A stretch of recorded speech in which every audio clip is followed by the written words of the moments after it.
Welcome, everyone. Good evening. There are some people at home, so for the people that are sitting here now and then, I'm watching at the camera, but I also acknowledge you guys. For the people at home, there are also people here.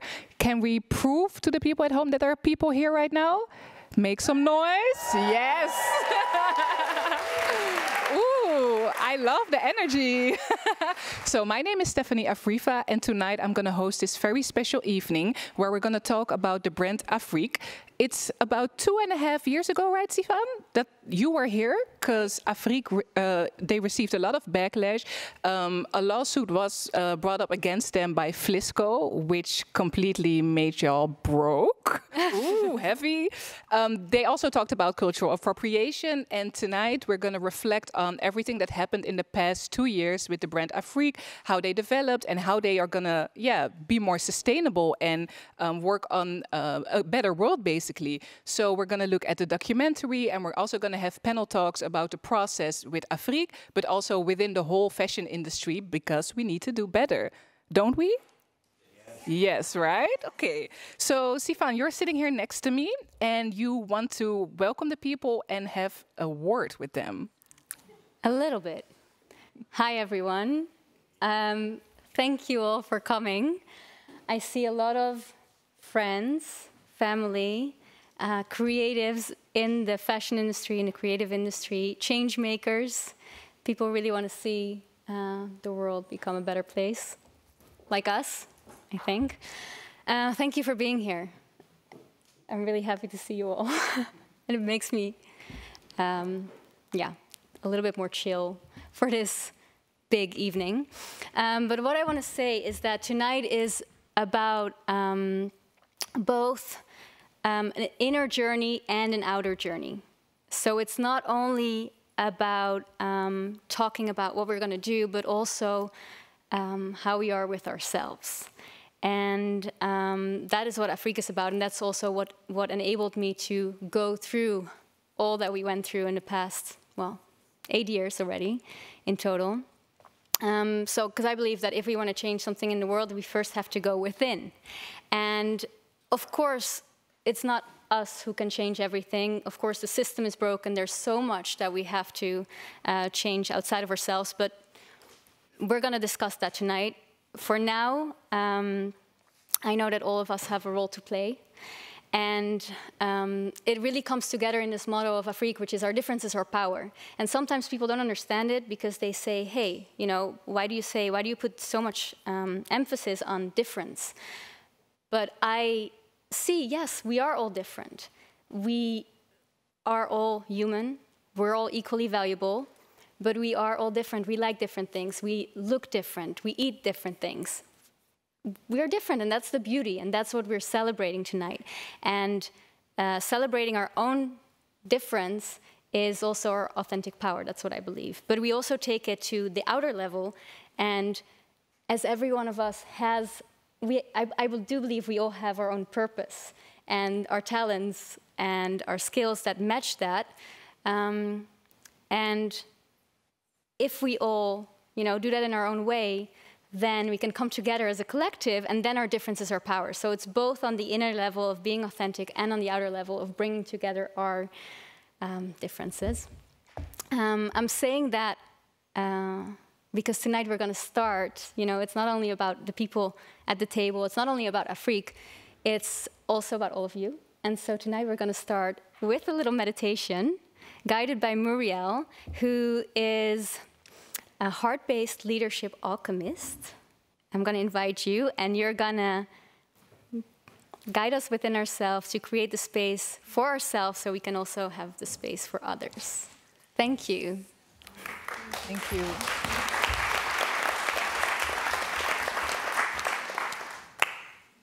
Well, hello, beautiful people. I'm so grateful to be here tonight and to also be a part of this beautiful movement that I believe Afrique is creating. Because we are here, as Sivan already said, to celebrate our uniqueness, our differences. And only if we are together, we can create ripple effects. We can create change. Only if we join forces, we can do that. Are we ready here to create ripple effects? Are we? Yes. Okay. All right. So let's do this. What I want you to do, I want to invite you to all close your eyes. And bring your left hand and put it over your heart. And your right hand under your navel. And then breathe in through the nose on a count of 3. So you breathe in, 2, 3. And you breathe out through the mouth, 2, 3, 4, 5. You breathe in, 2, 3. And you breathe out, 2, 3, 4, 5. Breathe in, 2, 3. And breathe out, 2, 3, 4, 5. And continue with this way of breathing, which is a reset for your whole nervous center. And if you want, you can let go of your hands, but if you want to hold on to this, just keep hold of your heart. Because tonight, it is about connecting to our hearts. It is about embracing ourselves. Embracing the fact that we are all equal, yet we are all so different. Tonight it is about the power of cross-cultural collaborations, of sustainability, of the power of togetherness. Because this is what Afrique stands for. It's time to hide all our similarities and to shine all of your differences. So as we are one heart, one mind here together, whether you are here live, whether you are joining online or during the replay, connection, the heart knows no time, no space. We are all connected from the heart, always. So let us here take the intent to connect from one heart to all the hearts of everyone present here. Everyone joining online, everyone joining during the replay, and with the hearts of all the people that you love, all the people around the world. Because we need change, and we together are the change. And the only way to do it is from a place of love, a place of connectedness, a place of the heart, love, uniqueness, equality, togetherness. So I want you to take an intent tonight to stop hiding your uniqueness. Shine your uniqueness and use the power of togetherness to create a ripple effect, a movement of change. The world needs change now, and Afrique is doing it in every way that they can. So take the intent to be with yourself, to be connected with your heart, with the hearts of everyone out here, and to shine your differences, to shine your uniqueness, and to together create a movement. And you can gently open your eyes. And when you are opening your eyes, I want you to take a look at the person to your left And I want you to look that person in your eye, or to the right, that can be as well. So look at the person on your left side or on your right side. Look them in the eye. Marv and I look at you. And I look at everyone out there, whether you are joining live, online, or during the replay. Tell that person, I see you and you are unique. I see you. You are unique.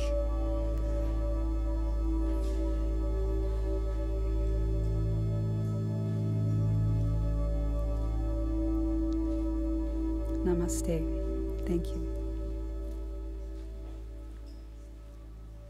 Thank you so much for setting this wonderful intention. I saw some smiles arise on the people's faces. Yes, that means I had my eyes open. So in a few seconds, in a few moments, we're going to watch a documentary. But first, I want to tell you, that's for both the people at home and the people here right now. During the panel talks, if you have any questions, you can go to mentimeter.com and you need a code to get in there and ask a question, so it will show up on my iPad. And I'm going to repeat the code now, but it's also going to be on the screen behind me.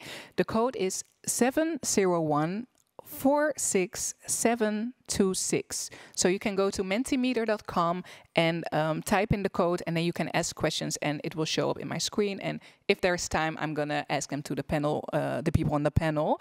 But now it's time for a very special moment. We're gonna watch the documentary which dives deeper into the production process of Afrique.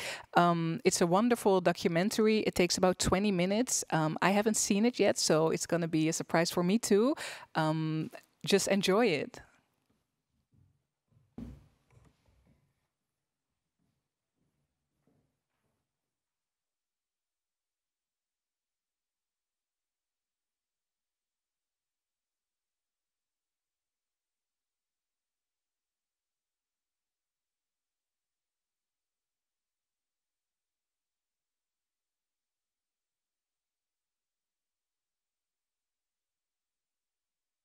Will look like this. Kitenge. But it will look like this color and this color. You like it? Yeah. Good.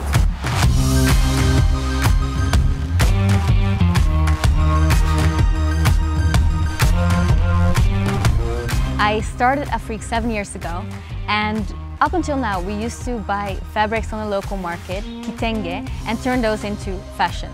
Now we're going to do things completely different, more locally, more sustainably, and more collaboratively. We're producing our own prints and making fashion with that.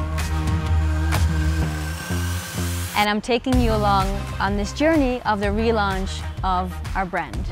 It's also to open the conversation with friends and with foes, because I think, you know, when we listen to each other, when we talk and find solutions together, that's the only way we can change something in the world. We have to do it together.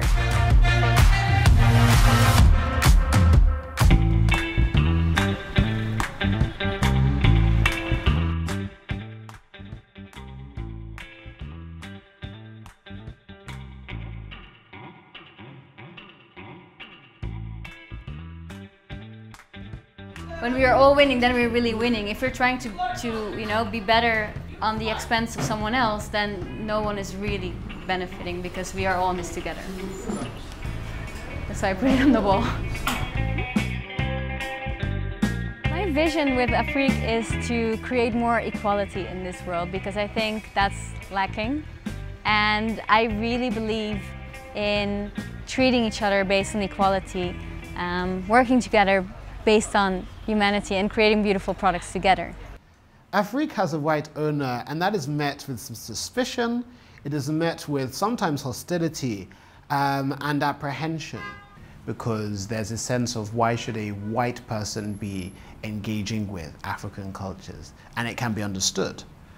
But I suppose what Sivan does to overcome that difficulty, and how the brand addresses that, is that Sivan enters the territory with an open mind, with an ability to learn, with an acknowledgement for her positionality, and knowing that she doesn't have all the answers and that she really has to learn.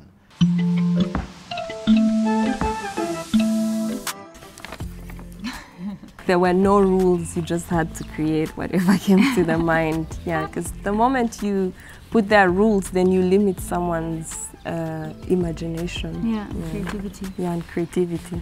Also, this is the wing, form of a wing. And then cow horn. What's the name? Mahembe. Mahembe. I kept doing it when I went home, when I went to visit my friends. Like I had my own copies, and I just fill in, drawings.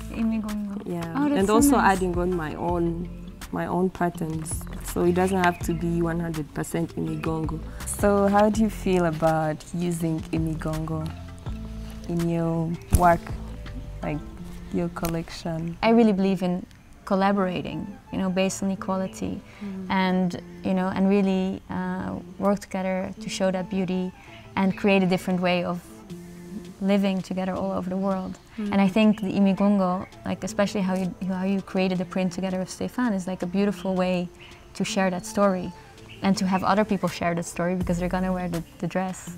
What was really amazing to me is that we felt from the beginning completely comfortable and open with each other, and because we come from such different parts of the world and backgrounds, and with gender and age, everything was different, and yet there was this wonderful chemistry that happened.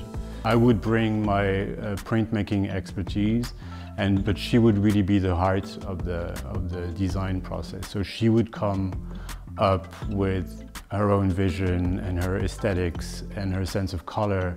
So would you wear imigongo, like the print, every day, or The one that we made? Yes. Yes, I want to. Until you exhaust it. Until Krista says, Sivan, now it's enough. Now it's not fun anymore. So we're now at Textilva, at the factory where we're producing all the fabrics. So here they are spinning, weaving, and processing and dyeing our fabrics. And it's a whole process, and we're going to find out how it's going.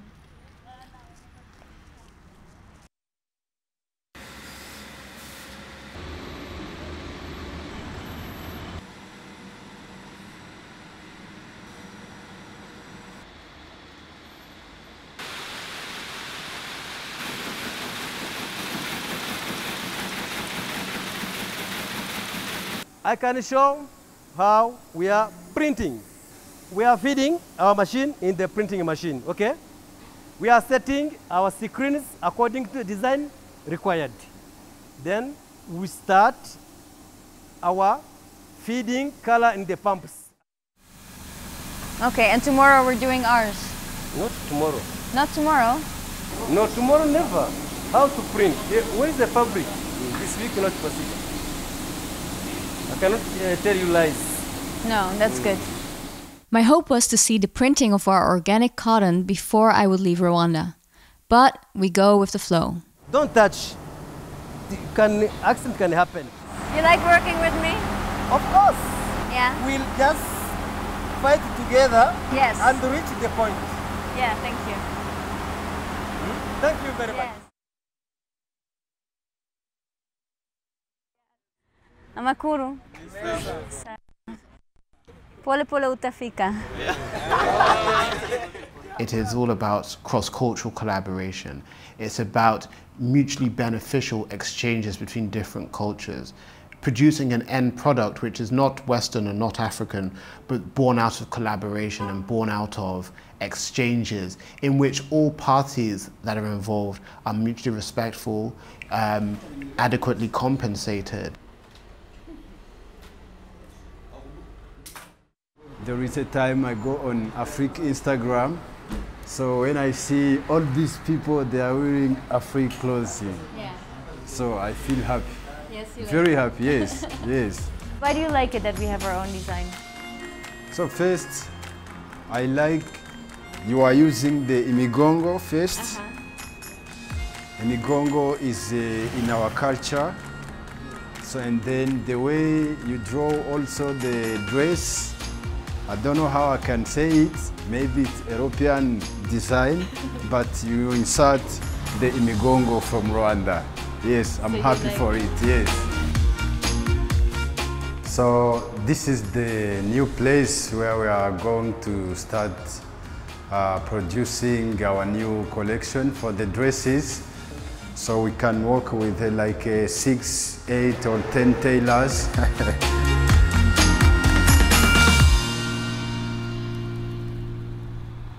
How are you today? Thank you. Yes? It's the coolest helmet in town.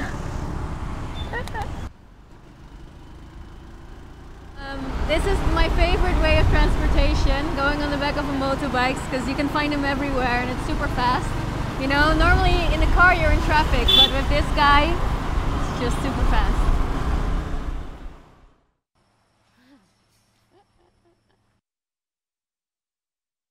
Do you see, like maybe in 5 years, everything that Utexira makes is organic cotton? Do you think that's a good idea? Yeah, it will be very nice, good idea if we start making the textile product with in organic cotton. Yeah. Yes. Good. Thanks, guys. Okay. We will come back next week. Next week, yeah? Next week's from Tanzania, and then the fabric will be printed. Maybe. He says maybe, he says yes. It should be. It should be, yes, perfect. Thank you. Have a good weekend. Okay, thank you. Same to you. Same to you, bye.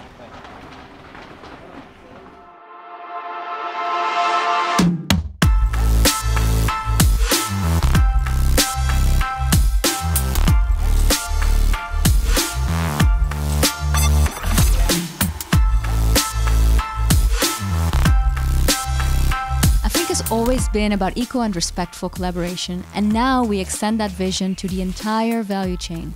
The closest source for organic cotton is Singida, a 10-hour drive from Kigali in the beautiful Tanzania. We're on our way to meet one of our suppliers, BioSustain, to see the process with our own eyes. We arrived at the ginnery, and it's pretty big. There's a lot going on, there's a lot of people working here. What I understand is that this is the cotton that comes from the fields. Comes into the ginnery, and it's being separated from the seeds and the sand, and then it ends up in blocks like this that will go to the clients. Looking in the current situation globally, the growing methods which are applied are no longer sustainable. Yeah. There are several issues which has to be thought again based on the solution. Cotton is a natural product and it is unique. To train farmers to understand how they can possibly grow cotton sustainably. Yeah. This is perfect. Instead of pesticides, you can use. You're using this plant. Absolutely, the powder of this fruit. I'm using nature, yes.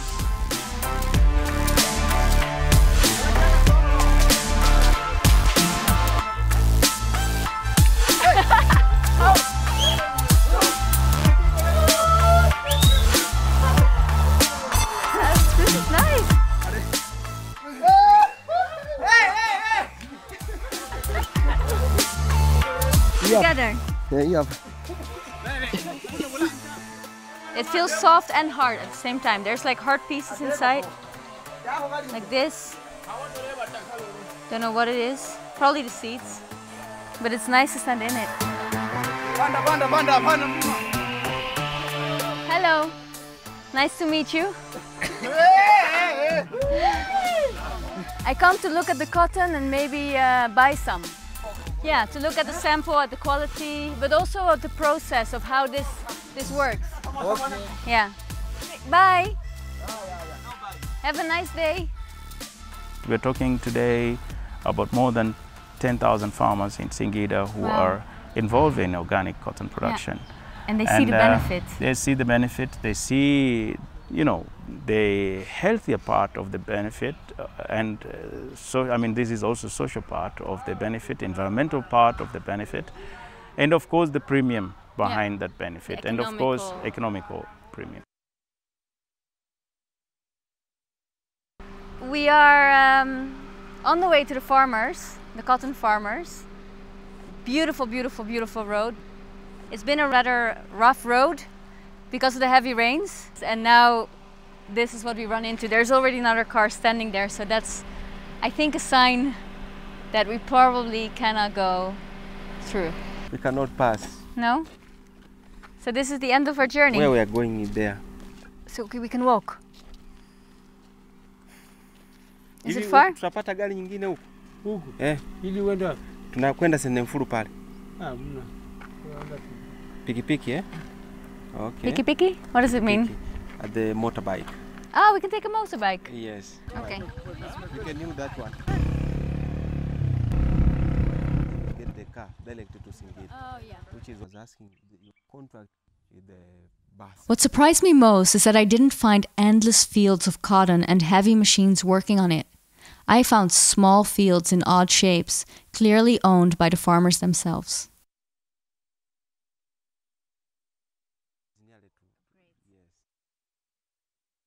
Mkulima wa nini? Pamba. Pamba gani? Pamba hai. Hai, aha. Pamba hai. Mkulima, the farmer of organic cotton. Pamba hai. Pamba hai. Yes, organic cotton. Pamba hai. Yeah, and what was your name? What was his name? Jina lako naitwa nani? Ramadhani Saidi. Ramadhani Saidi. Pamba hai. Yeah, Pamba hai. Organic cotton. Nice. Let me have. Naona mwanya.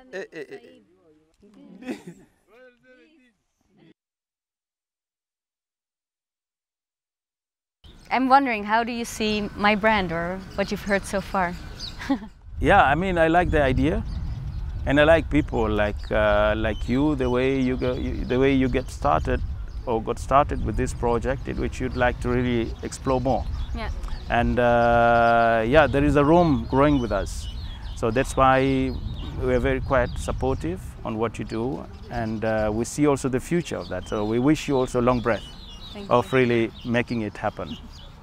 We wish you a long breath, which is basically like hard times are ahead, but this is. But keep going. Yes, you have to do it. You know. Yes. Little did I know then what was about to happen. But first, back to our atelier in Kigali, Rwanda. Today we're doing a little shoot for our Instagram account with Sarah and Eric. Africa is a community, it is a family, it is a beyond of business oriented, but also like bringing people together. So bringing people from outside, meet with the Africans, just be together, discuss more about fashion and discuss even outside of fashion, which makes Africa to be interesting for everyone who is involved in Africa. So it's not only about the selling clothes, but also sharing the stories that can help other people to increase their way of living. Yes. And then, well, we all know what happened next. The World Health Organization has declared the coronavirus outbreak a public health emergency of international concern. Like most businesses, our production suffered long delays due to lockdowns and trade restrictions. Patience and trust were key in those months. Then, a whole year later, I got a call from Rwanda. We finally started printing.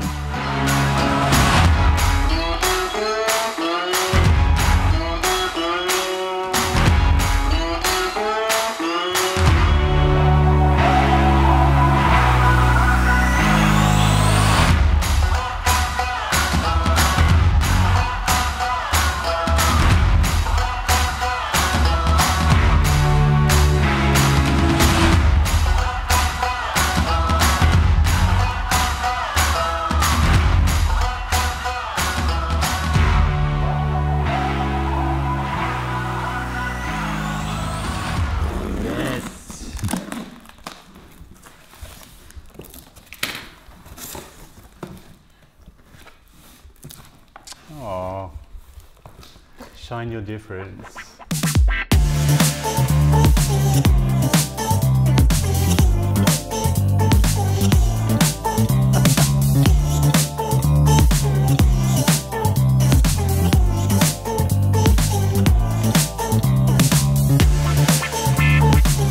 You should give give us a little walk. No, seriously. Oh. Yeah, just to see how it moves. Yeah. I'm incredibly proud of and excited about this, the result, because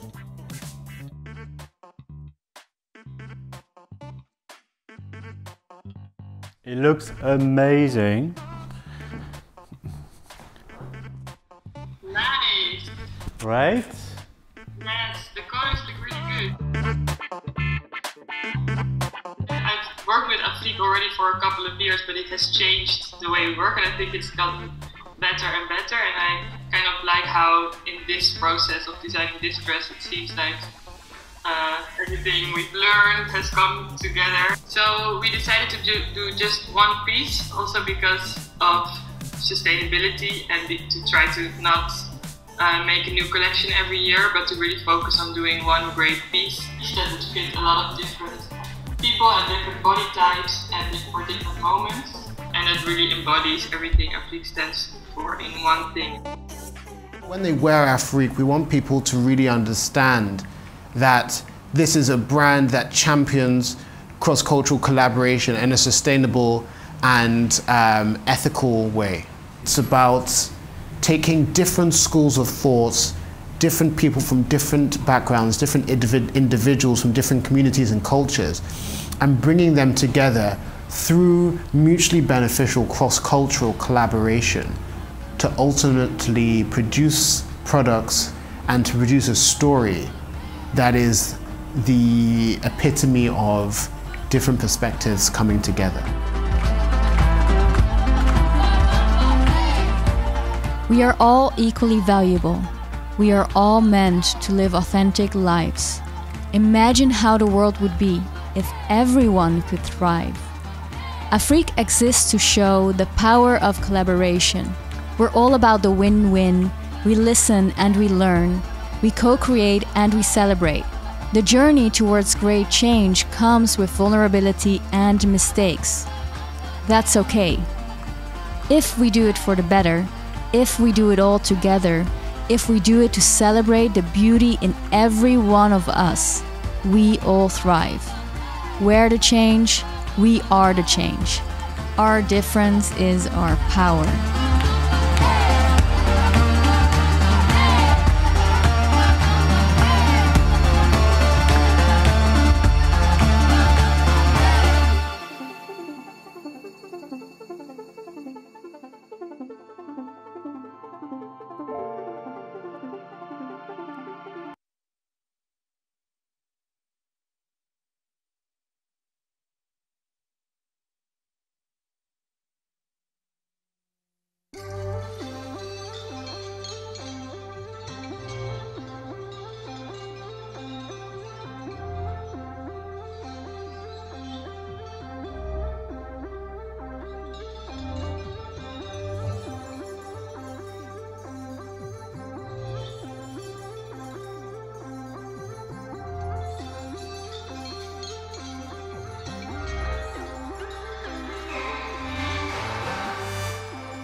Wow, congratulations on that wonderful documentary. I know it didn't completely go as you expected. There were some technical difficulties, but I think the message came across, right? Are you happy? Yes. Yes, just say yes. Did you enjoy the documentary, right? Yes. Round of applause, please.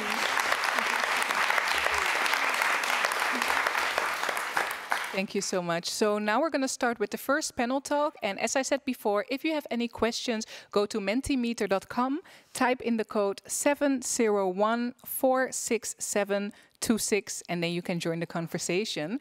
So I want to invite with me on stage three people, because Sivan is already here. Tony Onabolu, he's Toby Onabolu, creative director and cultural strategist. We just saw him in a documentary. He works for Afrique since 2017, and he's responsible for all the branding choices and the development of Afrique's philosophy, and he has a very critical vision. Please welcome Toby, please.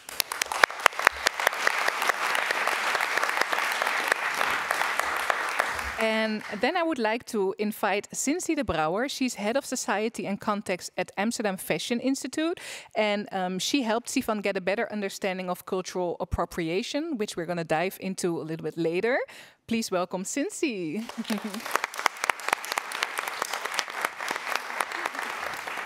And then we have Rudy Asibe, and she's a freelance marketing consultant and also co-founder of Alkebulan, a multidisciplinary community of creatives and the author of I Hope in English. And she was a guest 2 years ago when the event here happened at Pakhuis, and now she's here again. Round of applause.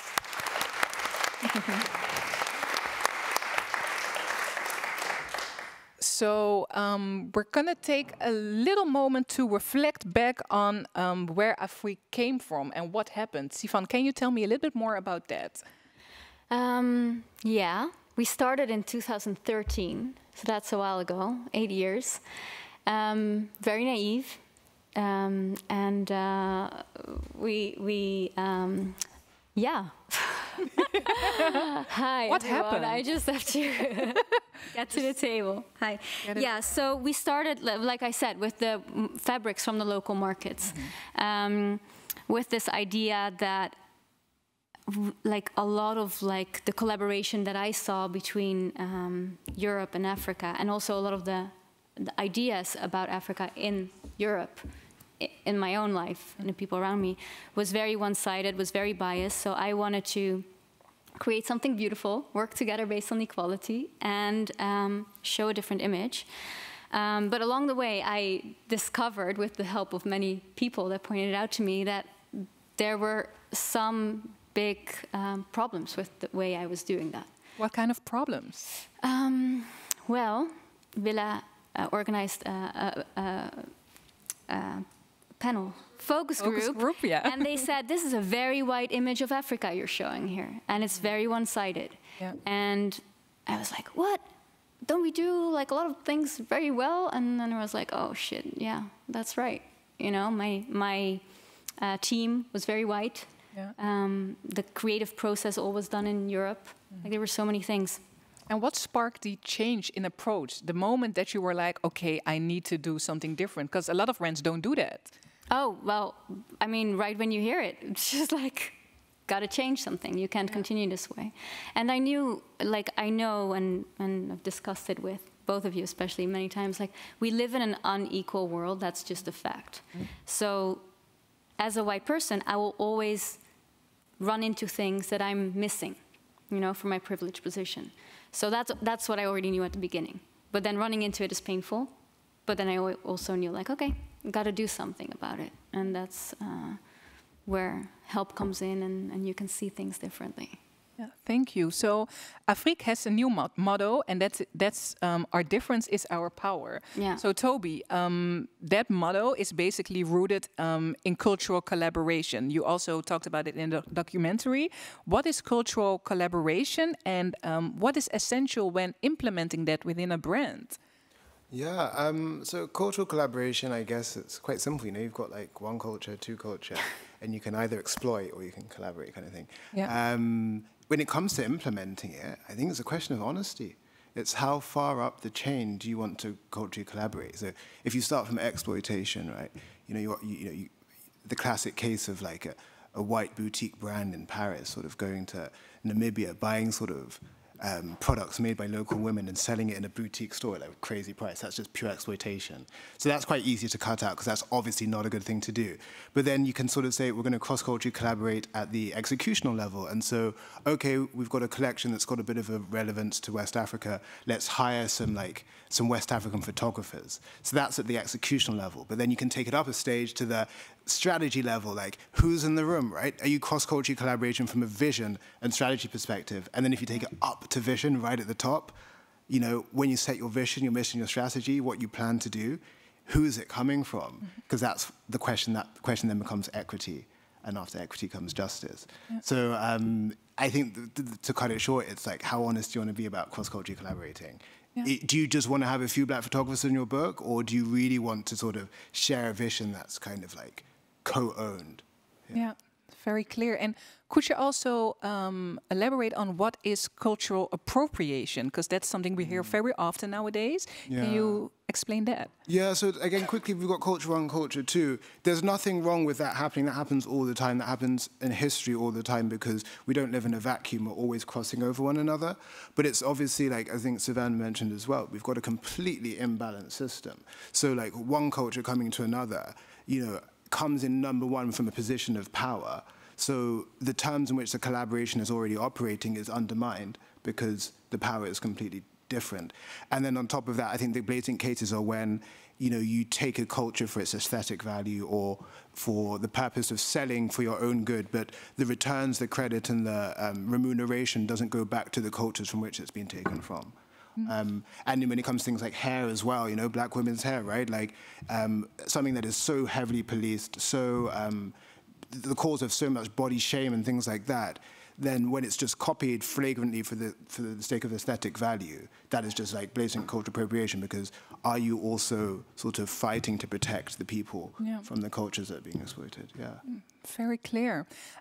Rudy, so Sivan is very transparent about her journey and also the mistakes she made.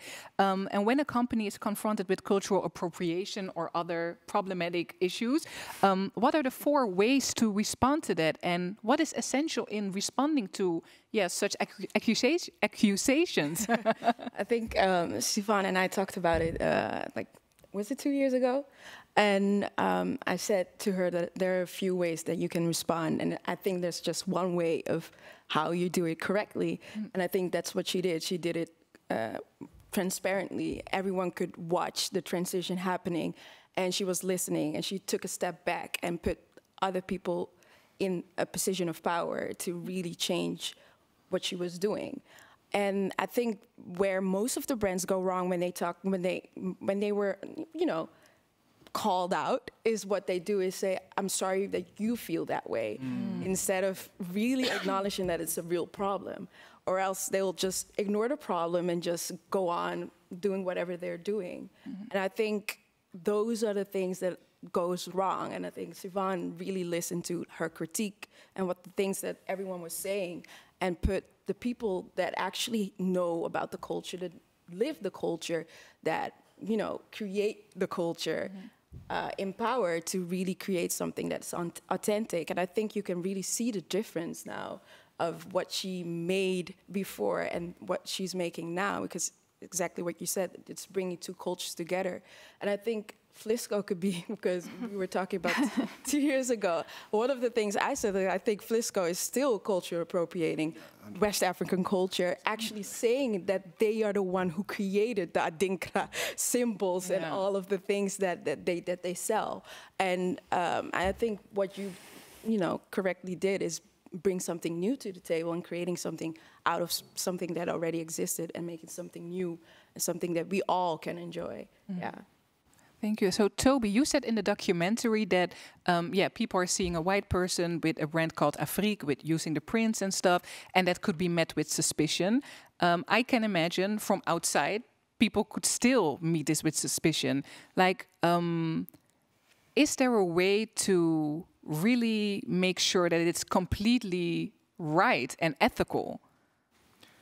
Yeah, that's a really good question. I think it's an interesting one, and it can sound like a cop-out answer, but I think it's a lot about the journey as well. I think, you know, because I think, can you do it without without mistakes? No, you can't. Like you can't. And also, like, it's not just one person on their own doing something. It's a whole system that we're operating in. So like, it doesn't just switch like that. But I think that approach that, oh shit, I can't do it because I'm going to make some mistakes, doesn't serve anybody, because we don't move forward. So you have to take action, and you have to take action. I think one thing I commend you on, Sivan, is you take action and you're like, okay, the bullets come and fly at me, I'm going to take it, right? Because you have to take action. You have to take some action. Otherwise you don't move forward at all.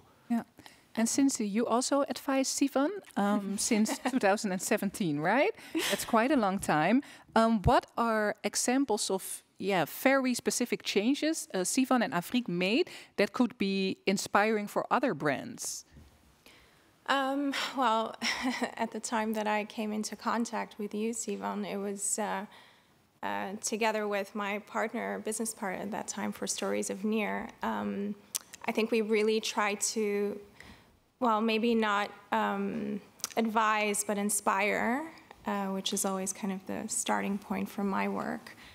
On kind of ethical practices to follow. And like you said, it was a very long time ago. And the truth of the matter is that we work in the fashion industry and in fashion education, in my perspective. And so it's an ever-changing industry. And I think what we spoke about at that time when we presented a list of guidelines, which was what we did at that time, it's what you say as well, Toby. It's a constant process and evolution, because even if I look at, for instance, the whole framework of equity-based practices, which in essence is what Afrique is growing towards, indeed these differences also show us that we need to elevate the voices of those that have been silent for so long, and protect the vulnerable, because that is essentially what it's about. If you want to form equity-based communities, you need to protect those that have been kind of silenced, but also very much marginalized for such a long time, and honor those voices. And I think Afrique is on its way to that. But again, it's an ever-changing process. Yeah. So these direct implementations, I always say it's just lifelong learning. It's constant learning, but I think it's also the idea of collective wisdom. So when you bring all these different aspects together, it's only collectively that you can start moving things. Yeah. Yeah. So basically all of you here at the table are game changers, and you're all starting from different starting points. Rudy, how does that influence the work that you do? That you're working on inclusivity, but you created your own table with El Kabelon. Yeah. How does that work for you? Good question. Yeah, I think, well, I decided 10 years ago to create my own table because I felt like I could have way more impact there, and also learn a lot about my own biases and my own internal racism. So for me, it was also like a journey to become more aware and teach myself some things that I wasn't aware of. So I felt like I have to create something for myself so I can learn from that experience and use that in my work. So nowadays, I feel like I've done the work. I still have a lot of work to do because it's a never-ending story. But I think I've finally reached a point where I, can put that in my work as well. I'm a marketing freelancer, so. You know, what you see at a lot of agencies, advertising agencies, and when you start creating strategies and campaigns, is that it's in a very wide frame. So I am in this position now to actually say, okay, this is pretty wide, what we're doing. I'm very loud in the board meetings because I feel like I have to say it. And I do not care to be fired. I don't, because I'm a freelancer and I can just go somewhere else. And I know someone else doesn't have that position, so I really feel like, okay, I'm in that power, I can do it, I have that position. I have that kind of privilege to actually say it loud and proud. And I do it. And, you know, we were, like, years ago, we were talking about a campaign which was talking about cats, and one of the people in the room said, like, yeah, but black people don't have cats. And I was like, I do. That's not true. Yes. I do too, okay? Her name is Katara, and I love her. Shout out. Yes. And I was like, that's such a, like, weird thing to say, and nobody really said it. And I you know, I'm also like a blabbermouth. I say whatever I think. So I was like, that's a weird thing to say. And everyone was like super quiet because I think that person was never, you know, caught on what he was saying. And but I feel like in everything that I do, in every company that I've been in, I strive to bring a little bit of change. It could be in creating a more inclusive and intersectional team who is going to create the campaigns, but it could also be just saying what they're saying right now in this boardroom is wrong. So that's how I try to incorporate, I think, the change that we really need to do. Yeah. And how is that for you? Because you also work at Amsterdam Fashion Institute, yeah, which is also, I can imagine, a fight, a struggle. How do you do that? What are the challenges there? Well, that's where you really live the experiences of the ambiguity that is fashion, where it's something that is so powerful and something that I think so many people love and get enticed by, but also has brought about so much ill in the world. And of course, the fashion educational realms are very interesting because you have the promise of a future and you're educating change makers, but you're also teaching them to be extremely critical of not only the world around them that kind of mirrors what's happening in the institution itself, but also critical of who's teaching them and what they're being taught. And that's a process. It's the process of what I said that Afrique also goes through, in fact, is what we all go through. And I always depart from the idea, there's a Brazilian pedagogical philosopher that says, if the structure doesn't permit dialogue, the structure needs to be changed. And so if we live in kind of this patriarchal imposition that's on us, if we live in systems of oppressions that have been designed, by default, that means they can be redesigned. And so that is kind of the promise of an institution. But like you said, it's extremely, it's a very tiresome position to be in as a woman of color, but also when you do diversity work, you get very much boxed into something, and people fear it if they don't understand it. And Stephen and I have spoken so many times of the blind spots that, as a matter of fact, we all have. But yeah. And what I'm hearing in all your stories is that shifting consciousness in such places means it's a lot of giving. You're learning them a lot. You're giving them the information. You're giving them the experiences. And I feel like in the past years, we kind of been stuck in teaching them something so they can do it better. So that's still like an imbalanced dynamic. How do you look at that, Toby? Yeah, I think it's really about your time then, and you've got to think about your time and energy, how you're using it. So just to say as well, like, I totally hear what you're saying, and I think that unfortunately the institution is part of the system, isn't it? At the end of the day, like it's just another structure within the structure. Yeah. But in terms of, like, I guess it's like reclaiming time to an extent and understanding how we want to operate in the system. I guess in my space, I come in and I can consult with brands, or I create sort of campaigns for brands, and I guess it's a bit of, you know, it's the whole time, money, energy kind of situation. Like, you know, like I said at the start, how honest do you want to be, right? Are we going to be honest here? And then great, we're going to have full conversations, the whole campaign, the brief, rip it up, start it again because it's a mess, right? Or do you want to come and review like your edit of your hero film before it goes out tomorrow? Exactly. And so it's a bit of that, and then you then charge accordingly, and you invest your time and energy, because we're sometimes dealing with trauma as well whilst we go into this thing. So it's like you really have to kind of like we've got to center ourselves, put ourselves first as we go in there. Yeah, very important. Do you want to elaborate? Yeah, I think I agree completely. I'm very picky of what I choose to do or where I involve myself in. And the first question I ask, are you willing to listen? Are you willing to listen? If you're not, and completely give me the freedom to do whatever I want to do with the campaign or whatever I'm asked to do. If you're not, I'm not going to do the job. And that sounds very harsh and maybe diva-like, but it's more, But it's also, why are you hiring me? Are you hiring me to say yes to you, or like, So I don't think it's diva at all. But that's the energy that you get. Also, as a the dark-skinned black woman, is like, oh wow, she's being very aggressive, but it's not being aggressive. It's just saying, like, I am not here to have a discussion with you about if it's well, okay or racist or not racist.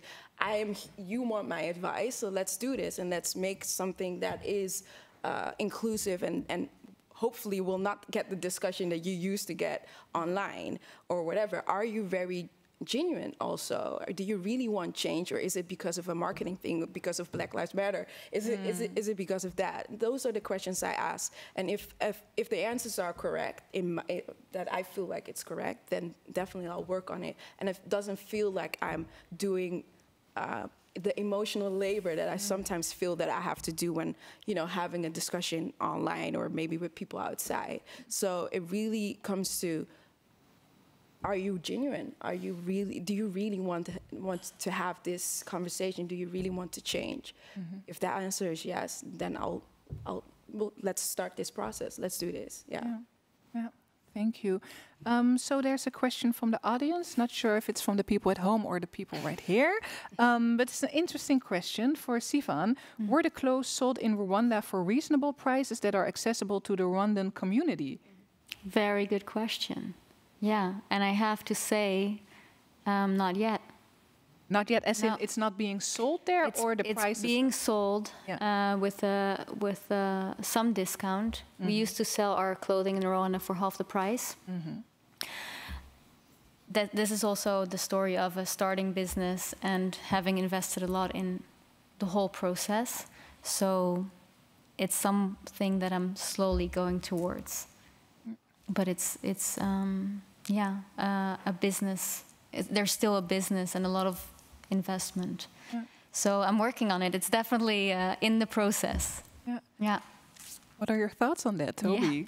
With your critical vision. No, it's a really tricky one, because the business has to be sustainable, and then also it's got to be affordable. Like this Imigongo, it's Imigongo, which coming from Rwanda, but it's sort of like articulated and expressed in a kind of a third space, a unique way, right? So it's not necessarily saying the culture directly back to the people, but at the same time, if it's going to be sold, it needs to be a bit cheaper. But it's the tension of where we're at as a business, where the business is at as well. So it's the honest realities of dealing with this situation. Let me see if there are any more questions from online. No, but I have one question for you, Sivan. What part of the journey or the growth are you most proud of? Thank you for that question. I think what I'm most proud of is the team that we brought together. That I really wanted to have a team around me to work with me on this. Can you tell me more about how you got that team together, by the way? Well, I think I'm always through networking. Toby found me actually in London, and he became the brand director. We have Lisa and Stefan sitting there, who have been working with for a long time. The designers. The designers. We're going to talk to later. But Madiana was an old intern that works with me now. Too. Lily is, I think, here. But how they all came together, it's really either people who approach me or I don't really know, but I'm very conscious of who is there with us and what kind of different input can we get to make sure that all the voices are heard. And I mean, at the point where where Africa's an employee-owned business and we're employing the whole world, that's when we're really, truly inclusive. But slowly but surely, we're getting there, a little bit closer. Thank you so much. So I'm going to round up this conversation. Thank you all for taking part of this talk, and I think we're all very happy to see your journey and the way you're so transparent about it. Round of applause for this table, please.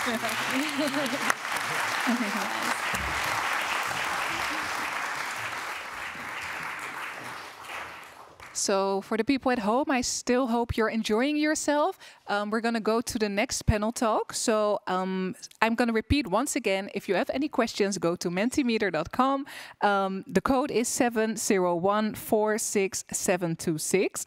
I'm going to invite the next people on stage. We're going to start with Lisa Kono. She's a fashion designer. She designed a collection for Afrique in 2015 and also in 2016 and 17. And she designed this dress. Welcome, Lisa Kono.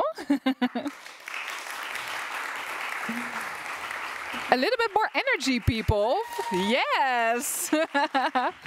Then I want to invite to the stage Stéphane Barbier. He's also a fashion designer at Afrique and at Fabienne Chapeau. And he designed the Imigongo print together with Christa, who we also saw in the documentary. Yeah, and he's all about embodying the beautiful result of cross-cultural collaboration based on equality. Round of applause for Stéphane.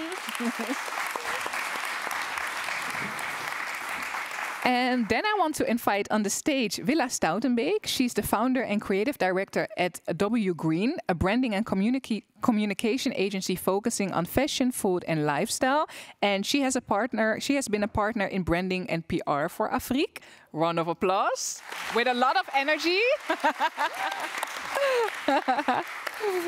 And last but not least, Marvin Stanley. He's a marketing coordinator at Fashion for Good, a global fashion platform here to make all fashion good. And he also completed his bachelor thesis, which is very interesting, where he dives into intersectional environmentalism in fashion at the Amsterdam Fashion Institute. And he's very focused on informing consumers and the rise of sustainable fashion and diversity and inclusion within that space. So another round of applause, please.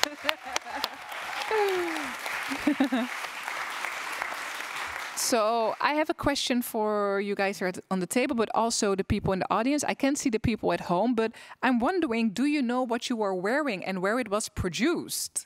Yes. Yes. Of course you do. What about the audience? Okay, people are aware. Okay, good to know. So at this table talk, we're going to talk more about what are the mistakes that were made within Afrique and what are the practical solutions for that. So we're going to get really practical and get examples. So my first question is for Lisa and Stéphane. When it comes to sustainability, what mistakes was Afrique making? Well. A long list. Well, no, I think the biggest one is that we used fabric that we didn't exactly know where it came from. That was not traceable. So we were treating the tailors equally and paying everybody in a fair way, and buying the fabric and wanting to have a cross-cultural collaboration in that sense, but then not really knowing where the fabric is coming from. Yeah. So I think that's a big change in this collection, and it takes a lot of time. So I think it also has to do with the hurry of, okay, we're going to make a collection and it has to be there next year, and not letting go of that and then compromising in maybe the fabric is coming from China, we don't know. Yeah. And I think also Sivan wasn't being malicious when she made that mistake in 2016 or 2017. She was just resourceful. So she used the fabrics for the collection that she found in Kampala, in Uganda, to make the collection. But it was a good intention, but she just didn't know, not coming from a design background, that there are other ways to choose your fabrics. So that was a... And then the big switch was, I mean, back then we talked about, wouldn't it be great to use organic cotton and to make our own prints?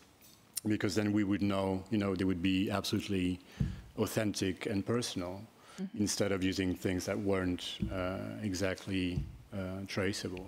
And and sometimes also quite cultural appropriated. Absolutely, yeah. That was also a big part of it. Like you know, also because some prints are so carry so much meaning. Some African prints, especially from West Africa, carry so much meaning that we also didn't know entirely about. So that's really, I think, a huge part of cultural appropriation, that you're not, you know, fully conscious and fully aware and fully informed about what you're using from another culture. And what solutions did Afrique come up with? So the way you resource your fabric, printing it yourself, but also the gathering of information. Like how did you go about that? Specifically about the fabrics? Yeah, yeah.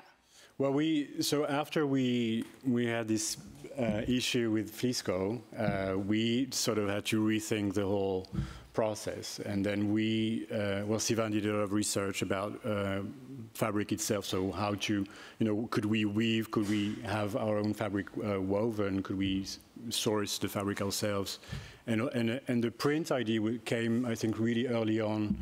When we worked together in 2017 on the previous Afrique collection, when we said, well, you know, that would be ideal, that would be such a dream to design a true African print. Yeah. But it didn't make sense that we would do it alone, because, you know, it doesn't mean anything. If I design an African print, it's an African print designed by a white European man. So that's completely, doesn't make sense at all. So the idea of the collaboration with the Rwandan artist was very clear from that moment on. Yeah. Villa, are these mistakes you often see happening within the fashion industry? Because you've worked with a lot of brands that are on their journey to becoming more sustainable. Yeah, I mean, we've been working since 2010 actually with sustainable brands, but I always wanted to leave room for brands that were on their journey, on the right track, so to speak, or at least, because I think a lot of people always ask me, how do you define which brands do you and don't you work with?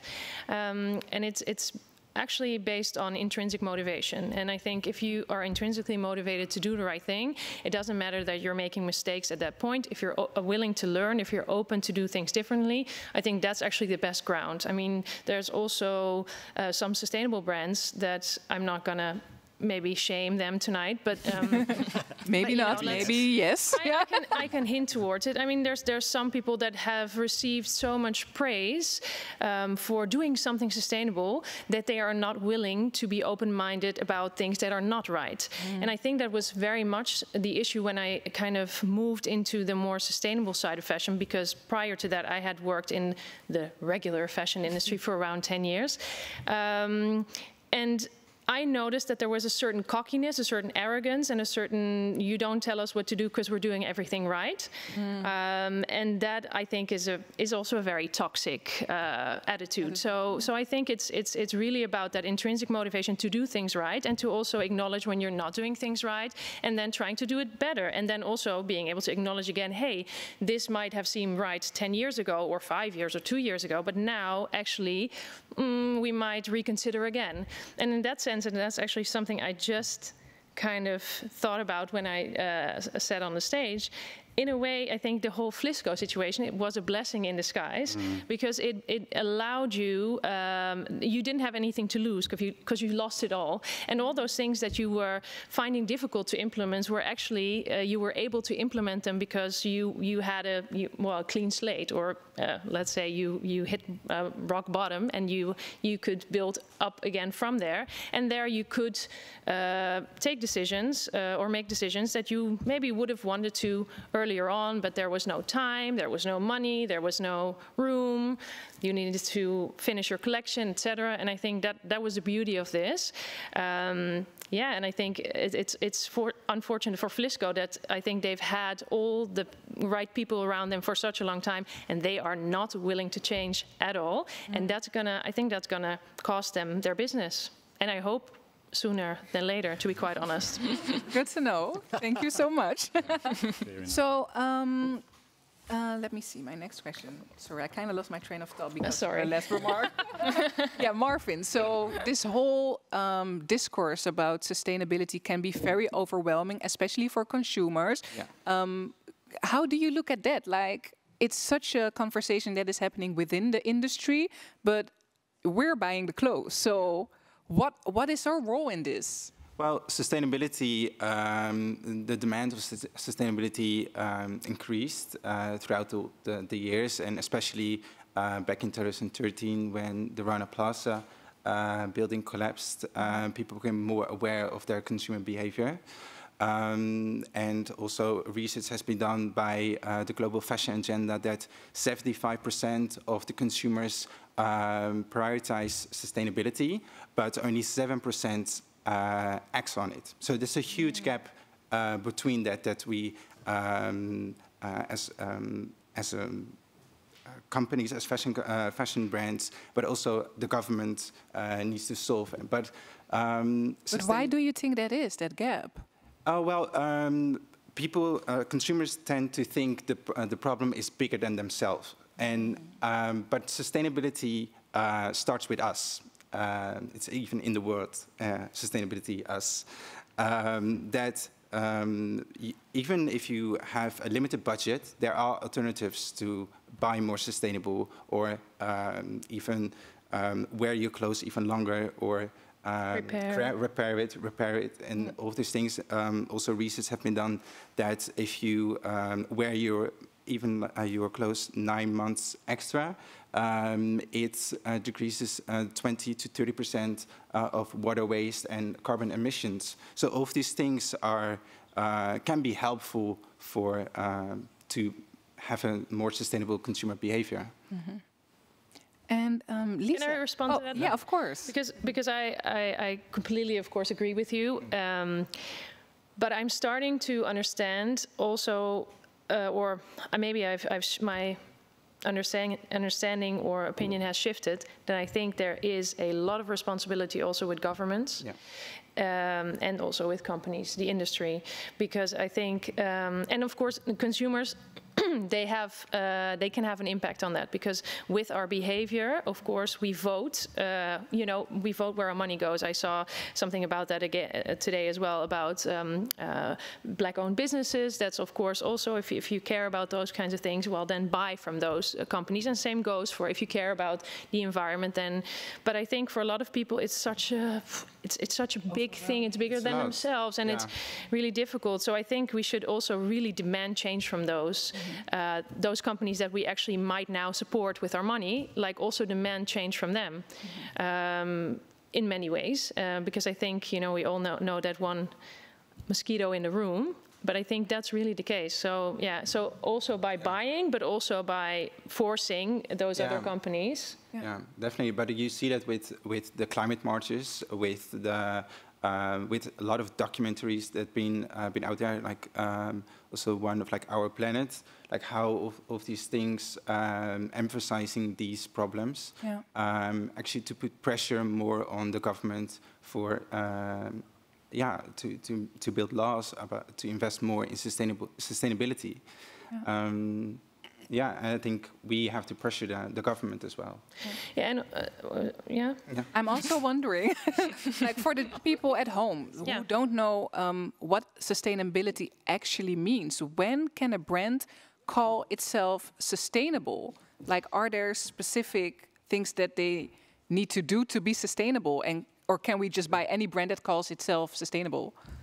Well, I think myself, I'm in a sustainable bubble, like-minded people, and in this bubble, you think you're doing everything right. And but there are a lot of people that are conscious, but are not aware. And I think that's also, a problem of sustainable companies, that they are not aware that there are people who simply cannot afford it. Yeah.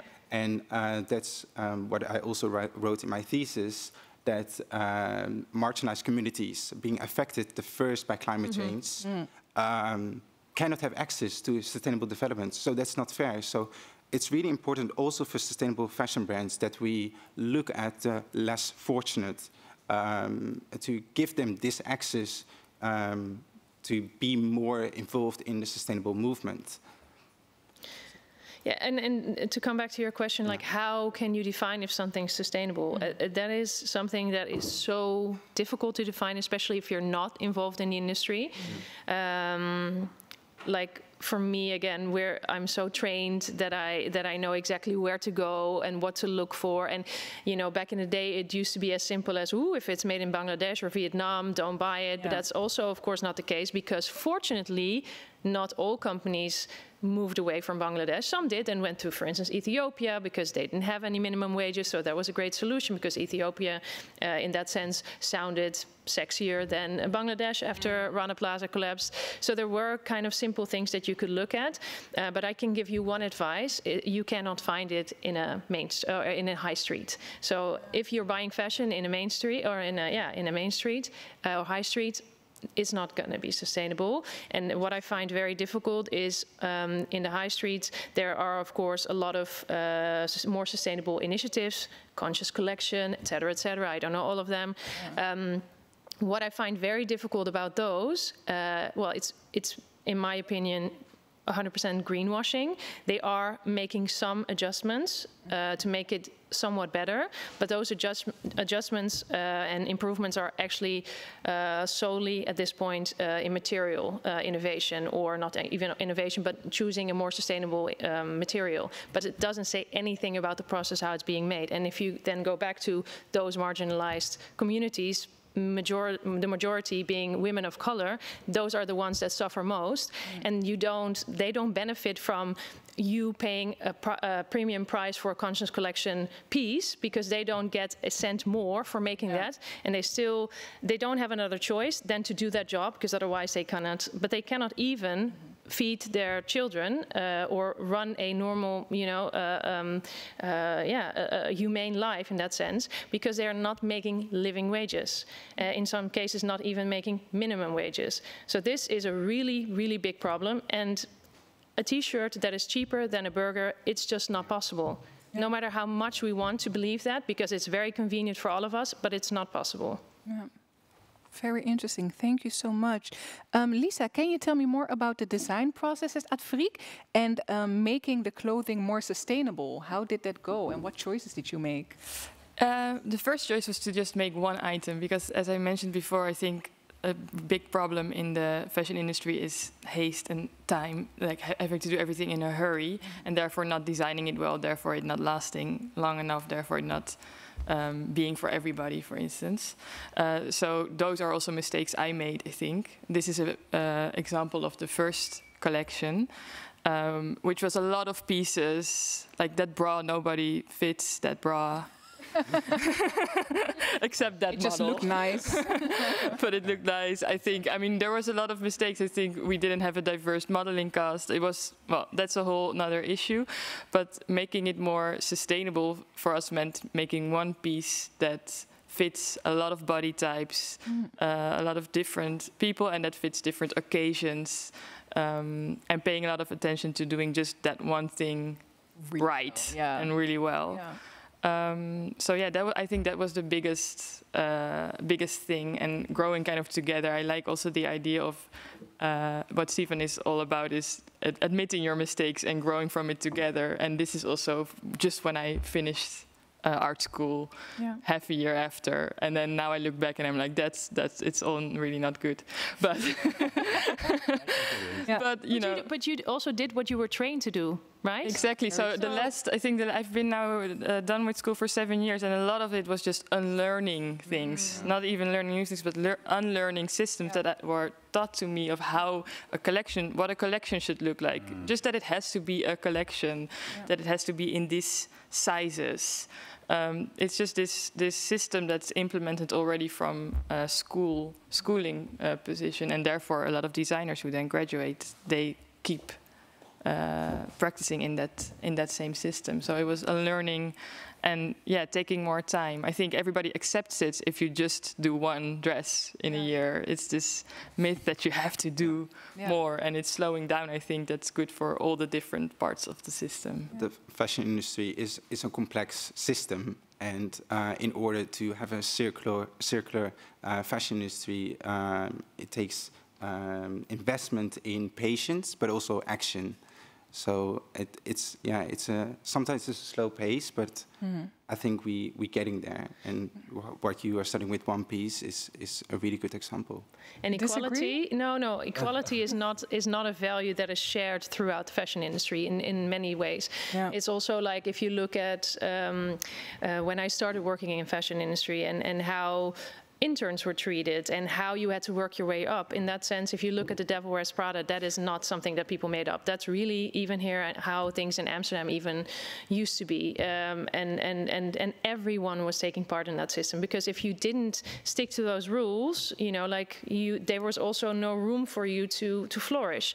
So I remember you coming up to me after a talk. Was it here even? Or no, maybe somewhere else in Amsterdam, but a talk when you had just graduated and you wanted to talk to me because you wanted to do something with your collection, and you came up to me and you said it was really difficult for me to graduate with a sustainable collection because my teachers just didn't believe in it. They didn't see the importance of that. And so already, you know, if you have a little bit of a different idea, they're trying to make you fit in that box and to kind of keep also that system in place.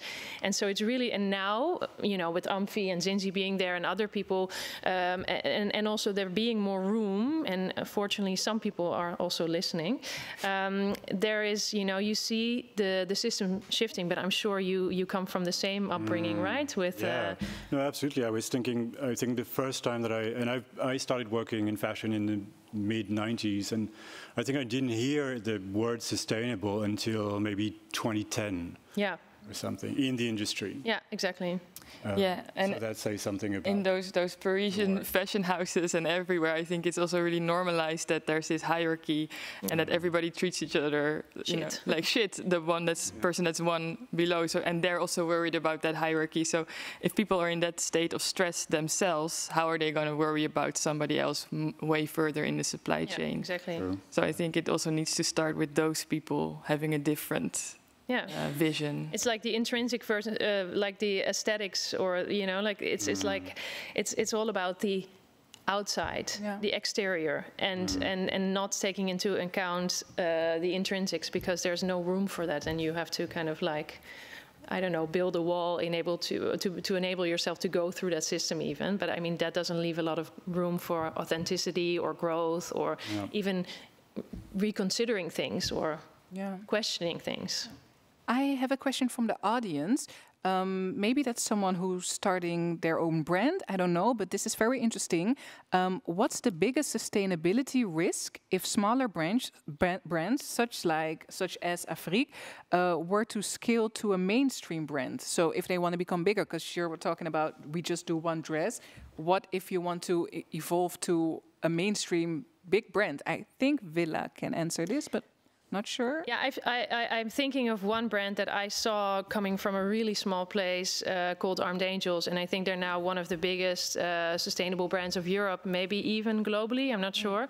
So I saw what happened there, and the biggest risk is, I think the biggest risk is there's going to be a lot of people working in your company and making sure that they all have the same values and also hold on to those values, because that, I think, is the most important thing, that you all, throughout the whole process and every decision that you make, carry out those values. I think that's the biggest risk. If at a certain point you don't have control over everything anymore, that's what something that, you know, can very easily happen. But I see with a brand like this that really started from the very beginning to wanting to be a sustainable brand, also making a lot of mistakes, you know, and probably still making mistakes there. I'm laughing because there was a funny thing last year during Black Lives Matter where we also had some fierce conversations. But the thing is, like, they're really willing to learn, and I saw that also with the founder there. He's, you know, he's really open. He's also, you know, why I think he's doing it so well is also because he has a little bit of that hierarchy. Are we still talking about Armed Angels? Sorry. Okay. Yeah. No, so what I was going to say is that I think you need a long breath as the advice, and really stick to your values. And then I don't think there's a lot of risks other than maybe a couple of years ago, a lot of production houses maybe didn't want to work with you or they saw risks there. I think the biggest challenge is to make it sustainable financially. Yeah, I agree. I think I would say even the biggest risk is getting bigger itself, because that's anyway when the financial stakes get higher and it's just much more complex to control and to manage. But you have a lot of influence, and that is interesting. I think if you grow, then you can also have, because if you always stay a small little brand, and like how Sivan is doing is great, but I think you can also look at it like how can you really also from that level, when you have a lot of influence, then you can also use that for the better. Yeah, but I do also think that we should stop aiming for growth. Of course, so much, because I think it's not healthy that we have H&M's and Zara's, and there's no possibility of having a sustainable version of that size. So of course you can aim to grow, like to become mainstream and more accessible to a bigger amount of people. But I don't think we should. I think we should tone down in where we want to grow to. Exactly. I want to add on that the core of sustainability is, if you want to, it's the value of sustainability. It's not I want to be bigger and I want to be mainstream. Your core needs to be authentic. It needs to be sustainable. And if it's sustainable and if it's authentic, people will come. But if your mindset is I want to be big, I want to celebrities needs to wear my clothing, then it's just this capitalist mindset, and I think the capitalism is destroying the fashion industry. And I think you don't want that. So I think if you still be truthful to your authentic self and your business model, that it's sustainable, you'll be fine, and people will find you. Yeah, that's a great message. A question to all of you. What does the future hold, and what kind of sustainable policies can we introduce? Big questions. Who likes to answer? Policies in what sense? So being sustainable comes with like a set of like values you need to stick to. So there kind of needs to be a policy to figure out a way to constantly be sustainable, if that makes sense. You kind of talked about that already, but can we make that a little bit more? I mean, there's of course a very simple one: reduce, reuse, recycle. Right, that's one. Buy more, or buy less, buy better. Choose well. I think those kinds of things are there. They're the super kind of easy, catchy things. But I think it's always just really important to think for yourself as a consumer. Do I need this? Will I wear it a lot? Will I take care of it? How will I take care of it? Will it make me happy every time I see it or put it on? I think those kinds of questions is what I'm asking myself the last 12 years when buying something. And I wear the heck out of it, and I sometimes feel a little bit like a hobo when, like today I showed up at the Cartier nature event, and I was like, okay, everyone in their flashy outfits, and I was of course very proud, but then I'm like, oh, are my shoes new enough? And that's still that construct that still's in my head. But that's a psychological thing. That's not really on us, because that's like the whole capitalism, the whole system in the world is forcing that on us. I'm sorry, but I think it's just about I think when I fell in love with fashion, which was at a very young age, I really dreamt about things and I loved them, and I could, I took care of them and I cherished them, and I had an emotional relationship with my clothes. And there's also definitely some toxic abilities in that itself, but at the same time, if you care about something, you will take care of it. And I think there's no emotional connection that we have anymore to that fast fashion. It's like a hamburger. And we buy it. A lot of people don't even wear the clothes that they buy, right? And it goes straight into the bin. And that is something that I fortunately haven't had for a long time. And I would invite everyone to kind of embrace those kinds of ways again, because that makes you also makes you feel a lot happier about the things that you do own.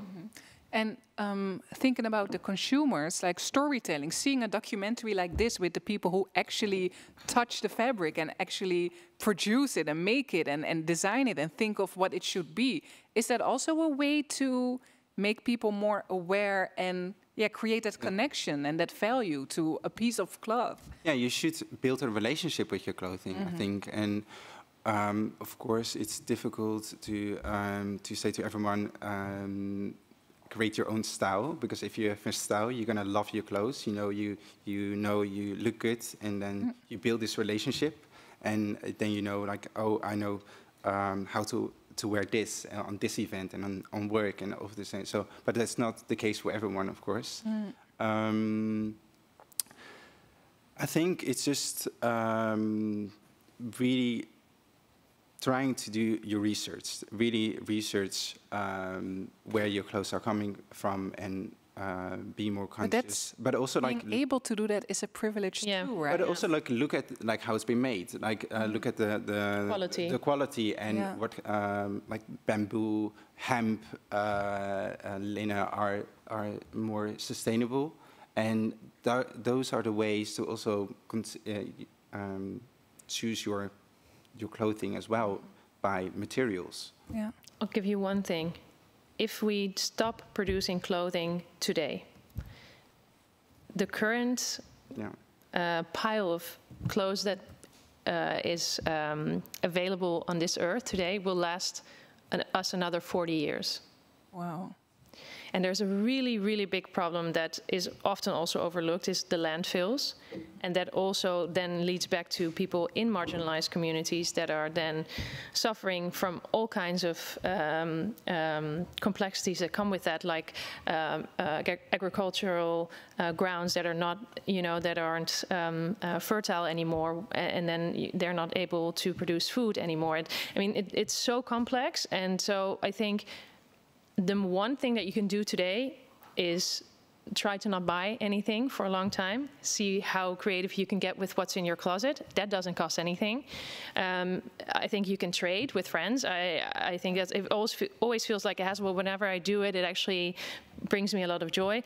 And also buying secondhand. Yeah. And we've spoken about that. There are some issues with secondhand because now, of course, secondhand's like the hottest thing. So people buy stuff in curated and then sell it for a lot more, and therefore making secondhand also not available to the people that actually historically were, in need of also being able to buy secondhand. So there's definitely some issues there as well. But I think secondhand is it's like the most sustainable solution right now. It's already there. Nobody's getting hurt in the process anymore. Yeah. I have 3 more questions from the audience, and then we have to round up. You already talked about Armed Angels, but there's a question: are there examples of brands that are doing well in terms of cultural collaboration and sustainability? Any other brands? Cultural collaboration, I would say Daily Paper, for instance. I don't think they're really there yet when it comes to sustainability, but they are there, I think, when it comes to cultural collaboration, and they give back in ways that's really, and their prices are also more accessible than a lot of other smaller brands, for instance. It is changing too, right? Because their prices are going up now. Yeah, it's hard. They're growing also, but I do think I like that they are doing cross-cultural collaboration and that they are giving back to the communities that they are also taking inspiration from. So they're building soccer fields for the kids there and making their uniforms. So things like that, I think that's an accessible brand. I wouldn't sit to say that they are sustainable because I don't know enough about that, and they're not so transparent. I know they're open to that. Yeah. They want to be more, and it's the same business. Like they also want to have a business that works. So they are making compromises in that sense. But when it's about culture, then but I've also have read that on their website, when their archives, they sell it to like the African countries, they are where they are available, so they sell in their archives to them.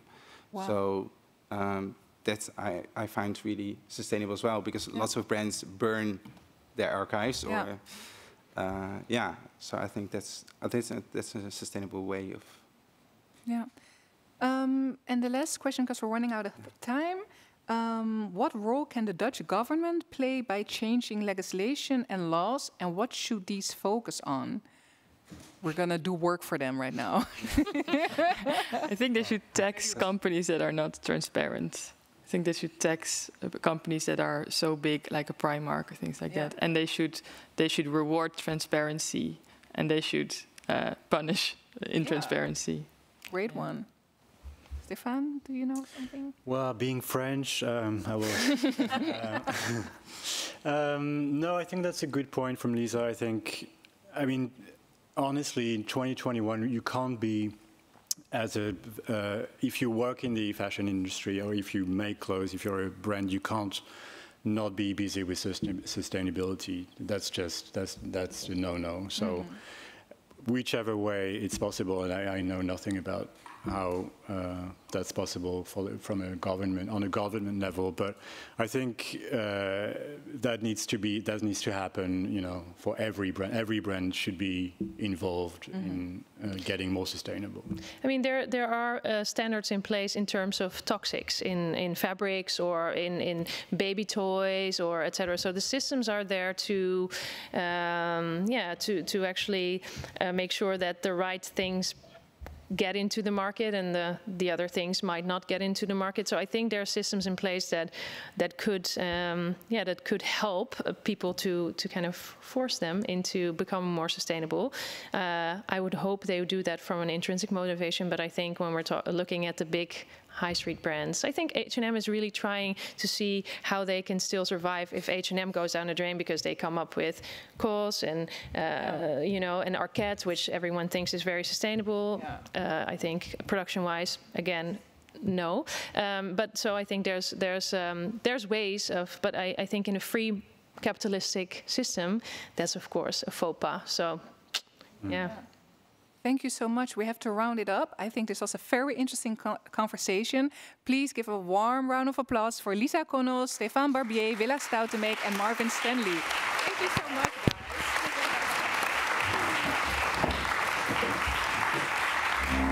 So I think this conversation gave us some really practical tips and ideas of what it means to become a sustainable brand.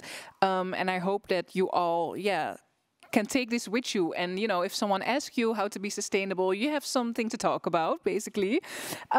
So next up, it's time for some entertainment, you know, to let this all, you know, get down and just enjoy the vibes here.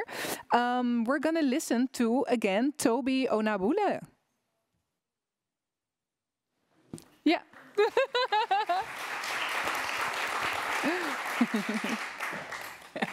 You were surprised, huh? There's Onabolu. Oh, sorry, Onabolu. Yeah, no worries. Thank you. Sorry. No, awesome. So I'm going to read a poem, which is a fusion of one of the poems I'd written before and the Afrique Manifesto. Cool. Can I get some music, please?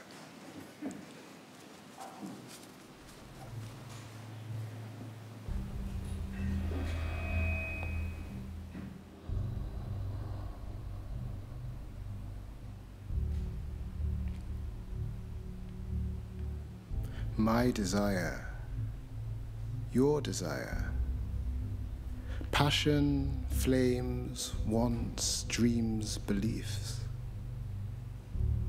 scarcity and gunshots, transactions and pain. Let consciousness reign. Terrors of the nighttime, malice in the day, systems, abrasion, power and might, organized, collective, collection. Let consciousness reign. Resistance and shuffle, reorganize, mobilize, strategize, defeat and disruption, warfare and hate, in equilibrium invades. Your time is my time, is his time, but time's time is all time. In harmony brings tragedy, devastation awaits. When in equilibrium invades, let consciousness reign. Our balance is our peace, is our life, is our joy, is our harmony, is our happiness, is our pride, is our love. In unity and equilibrium, our universe prevails. So in quiet or in loud, in high, low, far or wide, through pleasure and through pain, in victory, in defeat, in all and in one, let consciousness reign. So that we may see that we are all equally valuable and we are all meant to live authentic lives. When you let consciousness reign, it's easy to imagine our universe orgasmic and bright, filled with billions and trillions of beings ecstatically shining. It's always been about collaboration, because as humans, we win when it's win-win. So listen and learn, co-create and celebrate, and do the work. Let consciousness reign. And in the journey towards great change, you will make mistakes, fall, and face the shadow of your soul. But it's okay to be vulnerable, because when we do it for the better, all together, celebrating the beauty in every single one of us, then we all thrive. And yes, it's easy to see that we are all different, but I see me, and I see you, and I see her, him, them, and I see all of us. And you see me, and I hope you see yourself, and you see them who sees us too. And they see me, and you, and the others over there. And so you see, all of our differences, that's our power. Thank you.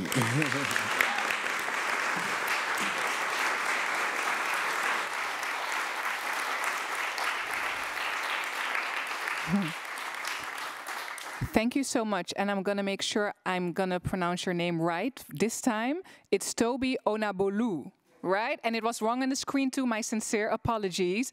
We got it right now, so we're gonna round off this evening. It was a wonderful evening. How are you feeling right now, Sivan? What a ride. What a ride. Is that positive or? Yeah, absolutely. It's beautiful. That's good to hear. So I know you want to end this evening with some words, but I have a few questions from the audience too, to be exact. The first one is, were all your collaborators and those you employed in Rwanda, the manual laborers, the farmers, etc., paid during the hardships of Corona times? I don't know about the farmers. Actually, what I do know about the farmers is that they're always being paid for their production. But I wasn't there in Tanzania, so I don't know. We work with a cooperative that seems to do really well. For us, I wasn't able to pay them fully, but definitely around 70% of the, luckily I was able to do it. Which, Thank you. I'm happy about that. And what are the plans for the future? Is there a scalable model? Good question. Well, we are slowly building up. Actually, Time is also Time, T-A-Y-M, T-E. Anyway, that brand is doing also classics. Like, so they're doing one item at a time really well. I think that's a beautiful model. I think we're also going to add one model at a time. We're going to innovate and bring in new garments based on sustainable innovation rather than what's the next trend. So see how can we do things even better than we're doing now. But on the other side, we also have business to business. So we have our atelier in Rwanda. I wish that we can grow that and employ more people there. And so we're producing for other brands, or companies, whether it's uniforms or fashion garments or all those things. So, and that's beautiful because we developed the organic cotton in Rwanda, which is really for the first time. We can supply other brands with that too, who maybe weren't able to do it before. So there is also a lot of skill possible there, where we can maybe one day produce for Ganni or who knows for H&M. Yeah. Right? At least you have a few items that you can buy there. Right. Yeah, I think it's time for you to round up this evening. Yeah. The floor is yours. Thank you. I just want to thank everyone for joining us tonight. I want to thank you for hosting this beautiful night and all the speakers that were here tonight. I want to thank everyone of the Afrique team here in the room with us in Rwanda who will watch this tomorrow. Everyone across the globe that worked on Afrique, and I just very deeply hope that you got inspired tonight, that it's not overwhelming, but that you feel maybe some kind of buzz in your body, like, okay, I wanna make more sustainable choices. And I just wanted to say that with Afrique we do everything simple and together. That's like always in our mind, simple and together. And the world is messy. Capitalism is messy, fashion is messy, to say the least, and if we want to create that change, we have to do it together, and that's where I'm calling on all of you, because the simple fact is that if you have a lot of money, you can spread your message very far and wide, and if you don't, then you have to rely on the people who love what we're doing, who believe in it, who want to share that story. So I invite you all to, if you're inspired tonight, share the documentary, talk about it with your friends, engage on social media, tell us also where we can still improve. I hope if you want to buy one thing this year, you want to buy the dress maybe, that would be great. But you can also follow all the speakers and see what they're up to. Rudy has this beautiful evening on Friday, right? Late night talks, buy your tickets. It's also here. She has a book that you can buy. You can follow all the companies Willa's working for and see what they are doing, Fashion for Good, and get inspired. There's so many things that we all can do that might fit, each and every one of us. So simple and together. That's just what I'm saying, and I truly believe that we can create a world where everyone can thrive. And if we all collectively believe it, it's gonna happen. So thank you.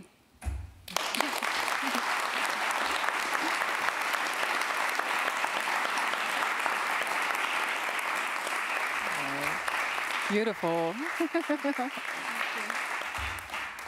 Thank you for these wonderful words. I want to thank the audience, the people at home for being here, being at home, and just like taking this all in.